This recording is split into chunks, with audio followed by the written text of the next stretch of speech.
Educação, capítulo 32. Preparação. Procura apresentar-te a Deus aprovado. A primeira professora da criança é a mãe. Nas mãos desta acha-se em grande parte sua educação durante o período de seu maior e mais rápido desenvolvimento. A mãe oferece-se, em primeiro lugar, a oportunidade de moldar o caráter para o bem ou para o mal. Ela deve compreender o valor desta oportunidade e, acima de qualquer outro professor, cumpre que esteja habilitada a dela fazer uso de modo a obter os melhores resultados. Não obstante, não há outrem para cujo preparo tão pouca atenção se dê. Aquela cuja influência na educação é poderosíssima e de tão vasto alcance é quem recebe o menor esforço sistemático em seu auxílio. Aquelas a quem é confiado o cuidado das criancinhas são muitas vezes ignorantes em relação às necessidades físicas destas. Poucos sabem das leis de saúde ou dos princípios do desenvolvimento. Tampouco estão melhor aparelhadas para cuidar do crescimento mental e espiritual das crianças. Podem ter habilitações para dirigir negócios ou brilhar na sociedade.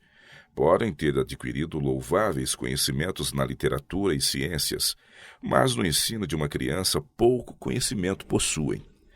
É principalmente por causa desta falta, especialmente da negligência do desenvolvimento físico na tenra idade, que tão grande proporção da raça humana morre na infância e dentre os que atingem a maturidade, tantos há para quem a vida não é senão peso. Sobre os pais, bem como as mães, recai a responsabilidade do primeiro ensino à criança, tanto como do ensino posterior, e a ambos os pais é urgentíssima a necessidade de preparo cuidadoso e completo.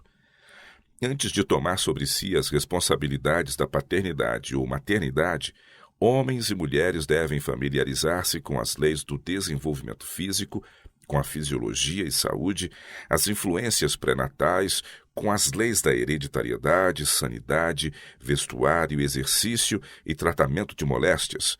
Devem também compreender as leis do desenvolvimento mental e do ensino moral. O Ser Infinito tem esta obra de educação em tal conta que foram enviados mensageiros de seu trono a uma que devia ser mãe a fim de responder à pergunta: qual será o modo de viver e serviço do menino? E instruir o pai relativamente à educação do filho prometido.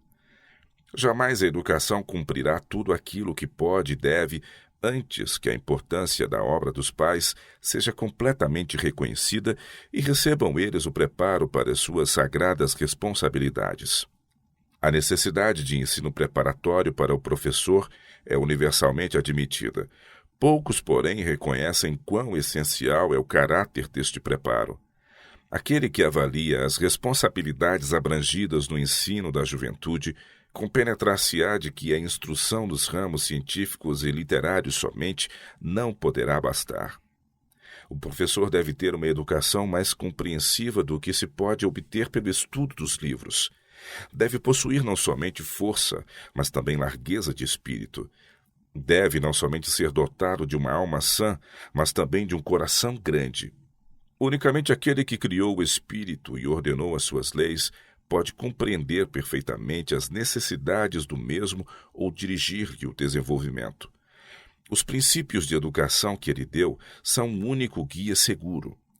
Um requisito essencial a todo professor é o conhecimento destes princípios e uma aceitação dos mesmos de tal maneira que faça deles uma força dirigente em sua própria vida.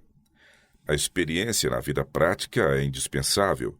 Ordem, perfeição, pontualidade, governo de si mesmo, temperamento jovial, uniformidade de disposição, sacrifício próprio, integridade e cortesia são requisitos essenciais. Visto que há tanta leviandade de caráter, tanto de espúrio em redor da mocidade, mais necessidade há de que palavras, atitude e comportamento do professor representem o que é elevado e verdadeiro. As crianças são prontas para apanharem a afetação ou qualquer outra fraqueza ou defeito. O professor não poderá impor-se ao respeito de seus discípulos de nenhuma outra maneira a não ser revelando em seu próprio caráter os princípios que ele procura ensinar-lhes. Apenas fazendo isto em sua associação diária com eles, é que sobre os mesmos poderá ter uma permanente influência para o bem. O professor, em grande parte, depende do vigor físico, no que respeita a quase todas as outras qualificações que contribuem para o seu êxito. Quanto melhor for sua saúde, tanto melhor será o seu trabalho.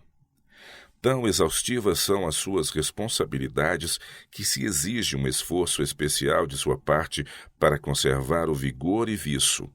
Muitas vezes ele se torna fatigado de coração e cérebro, com a tendência quase irresistível à depressão, frieza e irritabilidade. É seu dever não simplesmente resistir a tais disposições de ânimo, mas evitar a sua causa. Precisa conservar o coração puro, suave, confiante e cheio de simpatia. A fim de estar sempre firme, calmo e jovial, deve preservar a força do cérebro e dos nervos. Desde que a qualidade de seu trabalho é tão mais importante do que a quantidade, ele deve precaver-se contra o trabalho excessivo, não tentando fazer demasiado no ramo de seus próprios deveres, não aceitando outras responsabilidades que o inabilitem para a sua obra, não tomando parte em divertimentos e recreações sociais que sejam exaustivos ao invés de restauradores. O exercício ao ar livre, especialmente no trabalho útil, é um dos melhores meios de recreação para o corpo e o espírito, e o exemplo do professor inspirará seus discípulos com interesse e respeito pelo trabalho manual. Em todos os sentidos deve o professor observar escrupulosamente os princípios de saúde. Deve fazê-lo não somente pelo efeito que isto tem sobre sua própria utilidade, mas também pela sua influência sobre os discípulos. Deve ser sóbrio em todas as coisas, no regime alimentar, no vestuário, no trabalho, na recreação, deve ele ser um exemplo. Com a saúde física e a correção de caráter, deve encontrar-se combinada a alta qualificação literária. Quanto mais tiver o professor de verdadeiro conhecimento, melhor será seu trabalho. A sala de aulas não é lugar para trabalho superficial. Nenhum professor que esteja satisfeito com o saber superficial atingirá um elevado grau de eficiência. A utilidade do professor não depende, porém, tanto das aquisições intelectuais que possua, como da norma que ele tenha por objetivo. O verdadeiro professor não se contenta com pensamentos obtusos, espírito indolente ou memória inculta. Procura constantemente consecuções mais elevadas e melhores métodos. Sua vida é de contínuo crescimento. No trabalho de um professor, nestas condições, há uma exuberância e poder vivificador que despertam e inspiram seus discípulos. O professor deve ter aptidão para o seu trabalho, deve ter a sabedoria e o tato exigidos para tratar com as mentes. Por maior que sejam seus conhecimentos científicos, por excelentes que sejam suas qualificações em outros ramos, se não alcançar o respeito e confiança de seus alunos, debalde serão seus esforços. Precisam-se de professores que sejam expeditos no discernir e aproveitar toda a oportunidade para fazer o bem. Professores que combinem a verdadeira dignidade com o entusiasmo, que sejam capazes de dirigir e aptos para ensinar, que possam inspirar pensamentos, despertar energias e comunicar ânimo e vida. As vantagens de um professor podem ter sido limitadas, de modo que ele poderá não possuir habilitações literárias tão altas como se poderia desejar. Todavia, se tem um conhecimento verdadeiramente profundo da natureza humana, se tem genuíno amor por sua obra, apreciação de sua grandeza e decisão de se aperfeiçoar, se está disposto a trabalhar fervorosamente, perseverantemente, compreenderá as necessidades de seus discípulos e, pelo seu espírito de simpatia e progresso, inspirá-los a prosseguir, procurando guiá-los avante e para cima. As crianças e jovens, sob os cuidados do professor, diferem largamente em disposição, hábitos e educação. Alguns não têm nenhum propósito definido ou princípios fixos. Precisam ser despertados às suas responsabilidades e possibilidades. Poucas crianças foram devidamente educadas em casa. Algumas foram muito mimadas. Todo o seu preparo foi superficial. Tendo-se-lhes permitido seguir as inclinações e evitar responsabilidades e encargos, falta-lhes estabilidade, perseverança e renúncia. Muitas vezes consideram toda disciplina como restrição desnecessária. Outras têm sido censuradas ou desanimadas. Restrições arbitrárias e aspereza desenvolveram nelas obstinação e desafio. Se estes caracteres deformados forem remodelados, este trabalho, na maioria dos casos, terá de ser feito pelo professor. Para que o cumpra com êxito, deve ter a simpatia e intuição que o habilitem a descobrir a causa das faltas e erros manifestos em seus discípulos. Deve ter também o tato e a habilidade, a paciência e firmeza, que o habilitem a comunicar a cada um auxílio necessitado. Ao vacilante e comodista, uma animação e assistência que sejam um estímulo ao esforço. Ao desanimado, simpatia, a apreciação que criem confiança e assim inspirem diligência. Os professores muitas vezes deixam de entrar suficientemente em relação social com seus alunos. Manifestam pouca simpatia e ternura e demasiada dignidade de um juiz austero. Conquanto o professor tenha de ser firme e decidido, não deve ser opressor e ditatorial. Ser áspero e severo, ficar longe de seus discípulos ou tratá-los indiferentemente, corresponde a fechar a passagem pela qual poderia influir neles para o bem. Sob circunstâncias alguma, deve o professor manifestar parcialidade, favorecer ao aluno cativante, atraente e ser crítico, impaciente e incompassivo para com os que mais necessitam de animação e auxílio, significa revelar uma concepção totalmente errônea de seu trabalho. É no tratar com os defeituosos e trabalhosos que se prova o caráter e fica demonstrado se o professor é realmente qualificado para o seu cargo. Grande é a responsabilidade dos que tomam sobre si o encargo de ser guias da alma humana. O verdadeiro pai e mãe contam como seu um encargo de que nunca poderão desincumbir-se completamente. A vida da criança, desde o seu primeiro dia até o último, experimenta o poder daquele laço que a liga ao coração dos pais. Os atos, palavras e mesmo o olhar dos pais continuam a moldar o filho para o bem ou para o mal. O professor participa desta responsabilidade e necessita constantemente compreender o caráter sagrado da mesma e conservar em vista o propósito de sua obra. Ele não deve meramente cumprir suas tarefas diárias, satisfazer seus superiores e manter a boa fama da escola. Deve tomar em consideração o mais elevado bem de seus discípulos como indivíduos, os deveres que a vida deporá sobre eles, o serviço que ela requer e a preparação exigida.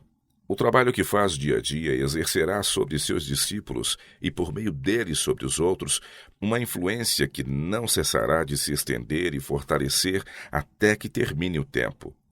Os frutos de seu trabalho ele tem de encontrá-los naquele grande dia em que toda a palavra e ação hão de ser investigadas diante de Deus.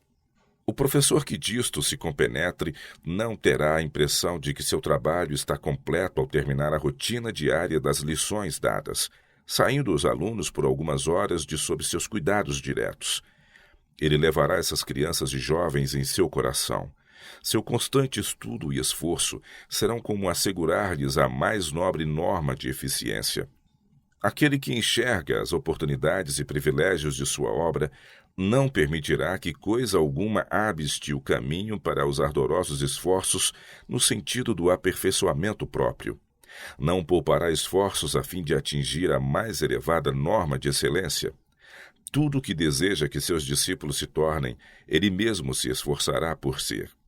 Quanto mais profundo for o senso de responsabilidade e mais ardoroso o esforço para o aperfeiçoamento próprio, tanto mais claramente perceberá o professor e mais profundamente lamentará os defeitos que embaraçam sua utilidade. Contemplando ele a magnitude de sua obra, suas dificuldades e possibilidades, muitas vezes seu coração exclamará: para estas coisas quem é idôneo? Caro professor, quando considera sua necessidade de força e guia, necessidade esta que nenhuma fonte humana poderá suprir, convido-o a considerar as promessas daquele que é o conselheiro maravilhoso. Eis que diante de ti pus uma porta aberta, diz ele, e ninguém a pode fechar. Clama a mim e responder-te-ei, Instruir-te-ei e ensinar-te-ei o caminho que deves seguir. Guiar-te-ei com os meus olhos. Até a consumação dos séculos eu estou convosco. Como o mais elevado preparo para o seu trabalho, indico-lhe as palavras, a vida, os métodos do príncipe dos professores. Convido-o a considerá-lo. Nele está o seu verdadeiro ideal. Contemple-o, demore-se em sua consideração, até que o Espírito do Mestre Divino tome posse de seu coração e vida. Refletindo como um espelho a glória do Senhor, você será transformado na mesma imagem. Este é o segredo do poder sobre os seus discípulos. Reflitam.